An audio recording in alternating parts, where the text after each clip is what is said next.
à tous, j'espère que vous allez bien. Aujourd'hui, on est à Monaco pour la première mondiale de la BMW M4. Elle a été livrée en hélicoptère, ça c'est un nouveau CD de livraison, ça s'appelle BMW Prime. Elle vous est livrée comme ça sur votre terrasse. Ne vous inquiétez pas, on va se rapprocher, on va aller la voir de plus près. Je vais vous montrer l'extérieur, l'intérieur et toutes les caractéristiques de cette nouvelle voiture. Avant toute chose, si ça n'est pas déjà fait, je vous invite à vous abonner à la chaîne pour avoir plus de contenu dans ce genre là. Et surtout, n'oubliez pas d'activer la petite cloche des notifications qui vous permet d'avoir une notif dès que les vidéos sont postées. Ça c'est très cool, merci. La voici, la nouvelle BMW M4.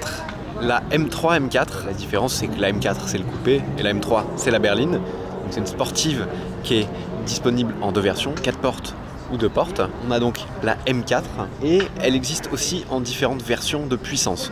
On a la version compétition, donc M4 compétition ici avec un 6 cylindres en ligne biturbo de 510 chevaux, 650 Nm de couple.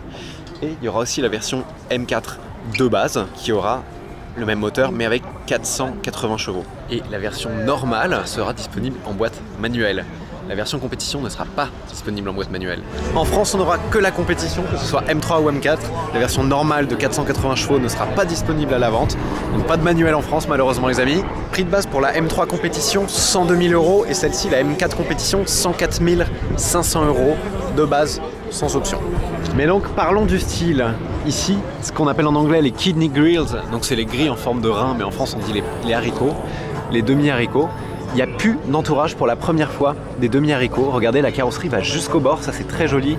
Pour un meilleur flux qui permet de refroidir la voiture. Et puis pour le style, franchement, l'avant est hyper énervé. On a le sigle BMW qui trône au milieu des deux gros naseaux qui sont prolongés sur le capot ici avec des petits renfoncements qui donnent à l'avant un caractère plus énervé. Pour la première fois aussi, les haricots ont des grilles horizontale et non verticale. Habituellement c'est vertical, ici c'est horizontal. On a une face avant qui est identique entre la M3 et la M4, ici au niveau de ce bouclier.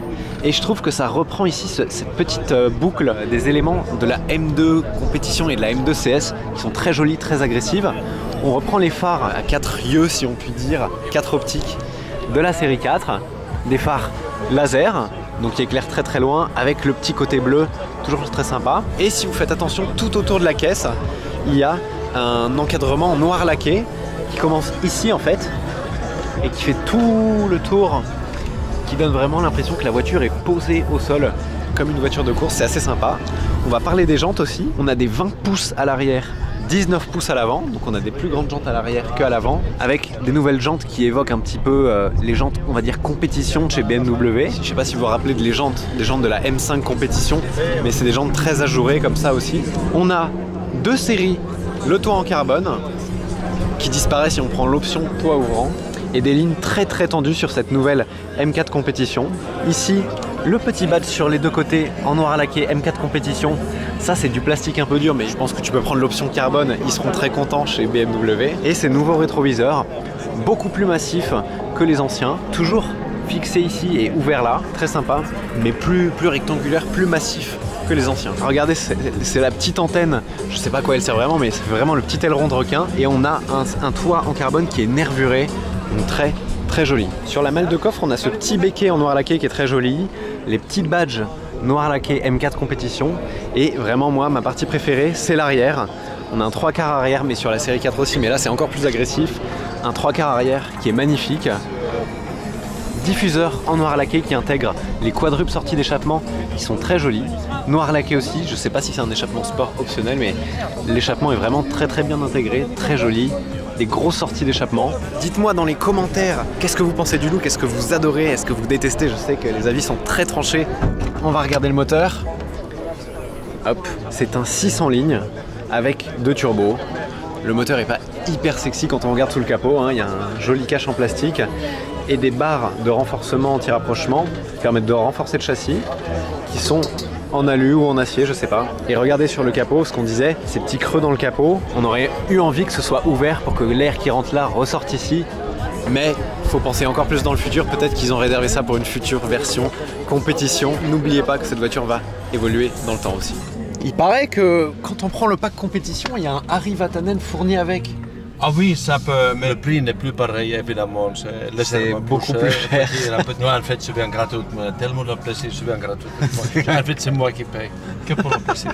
Passons à l'intérieur. La grosse nouveauté pour moi sur l'intérieur, c'est ces nouveaux sièges, ces nouveaux baquets M Sport qui sont absolument incroyables. On a du carbone en bas au niveau de l'assise, du cuir de l'Alcantara, ils sont ajourés pour gagner plus de poids. Et derrière, c'est une full coque en carbone qui est magnifique. Le cockpit, c'est assez familier, mais c'est devenu très sport, très carbone. On a l'intérieur qu'on retrouve depuis, on va dire, 1 ou 2 ans sur le reste de la gamme. Donc avec ce nouveau système qui permet de contrôler tous les modes de conduite, le pommeau de levier de vitesse avec ici le petit sélecteur pour la vitesse de passage de la boîte de vitesse, la boîte automatique à 8 rapports. Donc en France, on a seulement la M4 compétition qui sera disponible, donc seulement la boîte automatique. Le petit bouton rouge Engine Start. Ici la petite plaque M4 compétition. On a du carbone partout, partout, partout.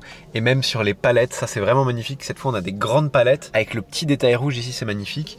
Et on a cette fois-ci sur cette génération les boutons M1 et M2 qui étaient là avant, qui sont montés sur le dessus du volant, comme sur la BMW M5 compétition, M8 compétition. Petit bouton du volant chauffant, les surpiqûres M Sport, ça c'est toujours très joli. Et donc on a un nouveau système dans l'ordinateur de bord qui est dédié au drift. Donc déjà on a un nouveau système de traction control, donc le contrôle de traction, qui est réglable sur 10 positions. Donc de 0 à 10, on peut contrôler progressivement si on veut beaucoup ou pas d'assistance à la glisse. Ça c'est nouveau, avant c'était on, sport ou off. Maintenant on peut contrôler. Et quand on est regardé dans le combiné d'instruments, on peut configurer les deux boutons M1 et M2 qui sont sur le volant. Donc c'est ces deux boutons. L'affichage tête haute, le combiné d'instruments. Et il y a un nouveau truc qui s'appelle analyseur de drift M avec un logo d'une voiture aux pneus fumants. Et donc là, la voiture va détecter, tu peux l'activer et la voiture va détecter dès que tu fais des glisses, combien de drift tu fais, combien de temps tu restes en glisse, sur combien de mètres et avec quel angle. Donc ça c'est vraiment une analyse scientifique de ton drift, je trouve ça extraordinaire qu'on mette ça dans une voiture de série, c'est totalement fou. Ici on choisit les différents réglages, donc M mode, on a un mode road, un mode sport ou un mode track, il faut tenir enfoncé. Et quand on met le mode track, regardez, activer track. Ici l'écran s'éteint, donc tout est sur la configuration la plus sportive et l'écran principal s'éteint pour que ce soit vous, la voiture, le compteur central et la conduite. Pas de distraction. Évidemment, on peut le rallumer et donc si on appuie sur Setup, on peut choisir de configurer absolument tout. Moteur, entre efficient sport, sport plus, châssis, confort, sport plus, direction, confort ou sport, frein, confort ou sport. Ça c'est quelque chose qui est apparu sur la M8 compétition. C'est une assistance variable au freinage. Alors, la force de freinage sera toujours la même, c'est une question de sécurité, mais en revanche, le feeling de la pédale peut être changé. Il y aura besoin d'appuyer moins fort en confort pour avoir la même puissance de freinage, et en sport, la pédale va être plus dure, il va falloir appuyer plus fort pour faire un freinage plus sportif. Et donc là, c'est ce dont je vous parlais, le contrôle de traction M, qui est juste en dessous. Il faut passer en DSC off, donc enlever l'anti-patinage. Là, il est on, là, il est dynamique, et si je reste appuyé, il se met en off. Voilà, là regardez, je peux changer, hop, le contrôle de traction M. Donc ça c'est vraiment tout nouveau sur ces nouvelles M3 et M4 compétition, le M Traction Control. Sinon l'intérieur c'est très premium, vraiment le cuir partout. Les M3 compétition berline et M4 compétition coupé seront livrés à partir de mars en France. Et il faut savoir que pour l'instant, les M3 et M4 compétition sont disponibles les premières uniquement en propulsion. Le système MX Drive sera disponible uniquement à partir de juillet 2021 et toutes les voitures ne seront pas avec le MX Drive de série. Donc le MX Drive c'est le 4 roues motrices débrayable en propulsion de BMW et il sera disponible en option à partir de juillet 2021 sur la gamme M3 et M4 compétition. Au niveau des performances, on a 510 chevaux, on est bon pour un 0 à 100 en 3 secondes 9 sur le coupé comme sur la berline. On a des freins acier de série et des carbone céramique en option. La suspension, comme je vous l'ai montré dans l'ordinateur de bord que l'on peut régler, c'est une suspension Select Drive M avec amortisseur à régulation électronique. On a une direction M à assistance variable, donc que l'on change encore une fois avec l'ordinateur de bord, et des essieux avant et arrière ajustés pour davantage de sportivité. Donc à l'intérieur, on a le nouveau système BMW Live Cockpit qui permet d'avoir des informations affichées de manière digitale extrêmement précises, extrêmement personnalisables aussi, que ce soit sur cet écran, sur l'écran conducteur ou alors sur l'affichage tête haute qui est en couleur et personnalisable. Et quand tu mets le mode sport, tu as même une barre de shift light dans l'affichage tête haute. À l'arrière, on a 2 places qui sont vraiment pas ridicules. Là, regardez le siège, il y a de la place pour les jambes à l'avant, pour un bon passager. Regardez la place qu'il y a aux jambes à l'arrière, c'est pas ridicule. À l'arrière, on peut choisir de rabattre un passager, l'autre, ou alors l'accoudoir central. Donc il n'y a plus d'accoudoir central, ça a été enlevé pour des raisons d'allègement et ça peut se baisser pour faire comme une trappe à ski. Donc on peut aussi choisir de tout rabattre et on aura un grand volume de chargement. Je vous laisse apprécier aussi le design des rétroviseurs, les nouveaux rétroviseurs de la M4. Avant ils étaient un peu plus ronds, on aurait dit que c'était un peu plus travaillé par le flux d'air. Là on est sur quelque chose de plus rectangulaire, plus massif, mais toujours ouvert en haut et fixé en bas. Globalement ça a été modernisé au nouveau standard BMW, c'est très premium. C'est très sport avec le carbone, l'aluminium et le cuir Biton et l'Alcantara. Seuil de porte M4 compétition et pédalier en alu, très joli. Le coffre, parce que c'est quand même une sportive, mais aussi destinée à faire beaucoup de route. Donc là, c'est la bâche de la voiture, mais le coffre, il va quand même assez loin. Et comme je vous l'ai dit, on peut rabattre les sièges passagers ou central. Espace de chargement classique, mais assez pratique.